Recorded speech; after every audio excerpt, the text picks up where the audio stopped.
नाजरीन, बटग्राम से ये मनाजिर जो हैं आप बिल्कुल बराह रास्त देख रहे हैं।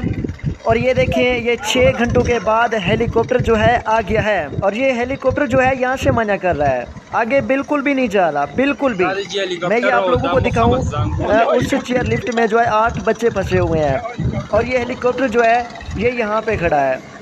और ये बोल रहे हैं कि ये छोटा हेलीकॉप्टर है, आगे नहीं जा सकता, इस लिफ्ट को जो है नहीं उठा सकता। और आया भी 6 घंटों के बाद हेलीकॉप्टर है। अब ये बोल रहे हैं कि ये छोटा हेलीकॉप्टर है, अब बड़ा हेलीकॉप्टर जो है वो आएगा।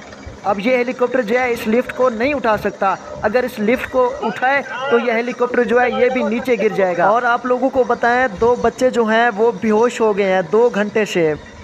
और बाकी बच्चों की जो हालत है वो भी ख़राब होती जा रही है। यार, सारी कौम से अपील है, मेहरबानी करके अल्लाह पाक से इन बच्चों के लिए दुआ करें यार।